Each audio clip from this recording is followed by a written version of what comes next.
Happy midweek po sa lahat. Kumusta na kayo? Ngayon po ang kauna-unahang Miyerkules sa buwan ng Disyembre.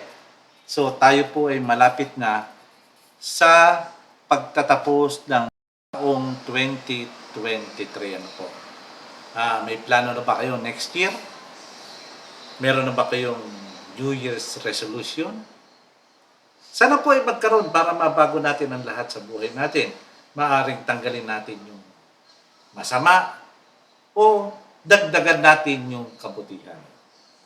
Sa gabing ito mga kapatid, ay pagpapatuloy natin ang pagbabasa. Nasa Genesis 22 na po tayo. At napakaganda ng istoryang ito. Para lalo pong mas magandahan tayo, hingin natin ang paggabay ng banal na Espiritu sa atin. Tayo po'y manalangin. Ama namin Diyos sa langit, salamat po sa inyo. Salamat po sa pagkakataon muli na pinagkaloob niyo sa amin. Ang tulad nito na makapag-aral po ng banal na aklat sa aklat ng Genesis. Salamat po sa pagtitiwala niyo muli sa amin. Sa buhay at kalakasan na patuloy niyong pinapahiram sa amin. Humihingi din kami ng tawad sa aming mga kasalanang nagagawa. Sa gabing ito, Ama, hihingi po kami ng gabay ng inyong banal na Espiritu upang kami po ay magkaroon ng katalinuhan, kaunawaan at kaalaman sa babasahin namin ngayong gabi na alam po namin na ito ay magiging inspirasyon para sa amin. Patubayan mga po ang balsa sa amin, Ama, ang mga pagsisipanood sa gabing ito. Salamat po muli sa pagdinig Diyos sa aming mga panalangin. At ang lahat po hinihiling namin sa pangalan po ng aming Panginoong Jesus. Amen. Okay mga kapatid, tunghayan na po natin ang pagbabasa sa Genesis kapitulo.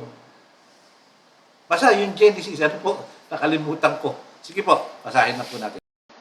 Pagpatuloy na po natin ang pagbabasa sa Genesis 22:1 hanggang 24. Dumating ang panahon na sinubukan ng Diyos si Abraham. Tinawag niya si Abraham at sumagot si Abraham sa kanya. Pagkatapos sinabi niya, dalhin mo ang kaisa-isa at pinakamamahal mong anak na si Isaac at pumunta kayo sa lupain ng Moriah.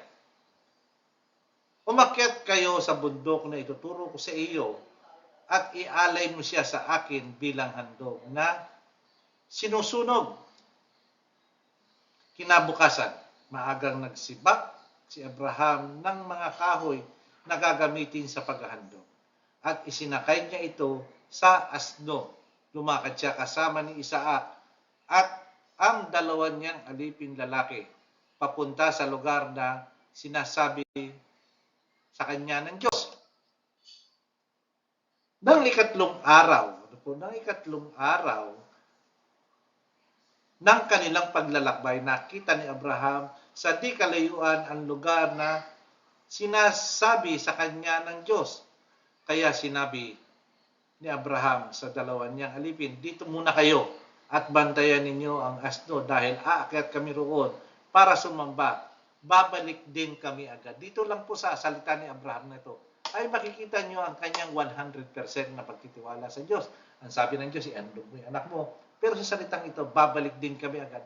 Nagtitiwala siya na ibabalik sa kanya ng Diyos ang kanyang anak. Pinapasa ni Abraham kay Isaac ang mga kahoy na gagamitin sa paghahandog at siya ang nagdala ng itak at sulog. Tingnan niyo yung batang ito, yung napakabait. Pinagpasan siya ni Abraham ng mga kahoy. Hindi basta kahoy yun. Hindi basta kaunting kahoy. Maraming kahoy po at pasan-pasan. Hindi umangal ang bata na sinabi, ba't hindi niya ipapasan doon sa ating mga alipin? Ba't iniwan natin doon? Wala siyang tinanong na gano'n. Binuhat niya ito. Habang lumalakad sila at sinabi ni Isaac, Ama, sumagot si Abraham, bakit anak? Nagtanong si Isaac, may dala po tayong sulo at panggatong, pero nasaan po ang tupang ihahandog? Nagtataka na yung bata.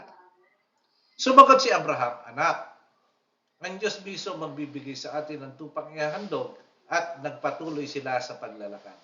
Nang dumating sila sa lugar na sinasabi ng Diyos, gumawa si Abraham ng altar na bato. At inihanda niya ang mga kahoy sa ibabaw nito. Pagkatapos ginapos niya si Isaac at iniga sa ibabaw ng altar. Dito nyo po makikita na ang bata ay hindi kumikibo. Nahulaan niya o alam niya na siya ang ihahandog. Kinuha niya ang itak at napapatay na sana niya si Isaac. Tinawag siya ng anghel ng Panginoon mula sa langit, Abraham, Abraham. Sumagot si Abraham, narito po ako. Sinabi ng anghel, huwag mong patayin ang anak mo. Ngayon napatunayan ko na may takot ka sa Diyos dahil hindi mo pinagkait ang kaisa-isa mong anak. Ito po bukod sa kaisa-isa, mahal na mahal niya ang kaisa-isa niyang anak sapagkat ito ay kaloob sa kanya ng Diyos.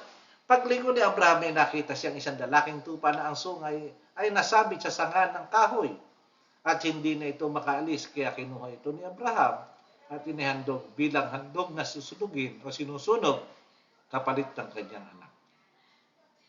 Tinawag ni Abraham ang lugar na iyon na naglalaan ang Panginoon. Ito ang pinagmulang kasabihang sa bundok ng Panginoon may inilaan siya. Muling tinawag ng anghel ng Panginoon si Abraham mula sa langit. Sinabi niya ito, sinabi ng Panginoon, sumusumpa ako sa sarili ko na pagpapalain kita ng lubos dahil hindi mo pinagkait sa akin ang kaisa-isa mong anak. Binigyan kita ng mga lahi na kasindami ng buhangin sa langit at buhangin sa dalampasigan. Sasakupin nila ang mga lungsod sa kanilang mga kaaway at sa pamamagitan ng iyong lahi, pagpapalain ko ang lahat ng bansa sa mundo dahil sumunod ka sa akin. Pagkatapos ito, binalikan nila Abraham at Isaac ang kanilang mga alipin at bumalik sila sa Berseba at doon nanirahan. Pagkatapos ng ilang panahon, nabalitaan ni Abraham na ang kapatid niyang si Nahor ay may anak kay Milka. Si Uz ang panganay, sumunod si Buz, Kemuel, ang ama ni Arab, Kesad, Haso, Pildas, Jiplap, at Betuel. Silang 8 ay mga anak ni Nahor kay Milka, si Betuel na ama ni Rebeka. May mga anak din si Nahor sa isa pa niyang asawa na si Remuel. Sila'y sina Teba, Gaham, Tahas at Maaka. Napakaganda po. Napakaganda ng Genesis 22. Kaya po ba natin yun? Kaya ba natin sumunod sa Diyos at kukuhanin ng isang bagay na napakahalaga sa atin? Kita nyo si Abraham, sunod lang siya ng sunod. Sapagkat siya'y nagtitiwala sa Diyos na hindi siya ipapahamak nito, kundi siya'y pararangalan, pagpapalain dahil ang tiwala niya ay hindi 90%, hindi 99%, kundi 100%. Kung mapapansin nyo, nung pinagkaloob yung iaahin niya, hindi tinali kundi isinabit ang sungay doon sa puno para ito ay hindi makatakbo. At tignan niyo yung batang si Abraham, ang batang si Isaac.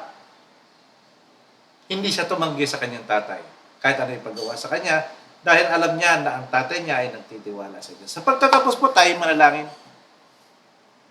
Ama namin Diyos sa langit, salamat po sa inyo.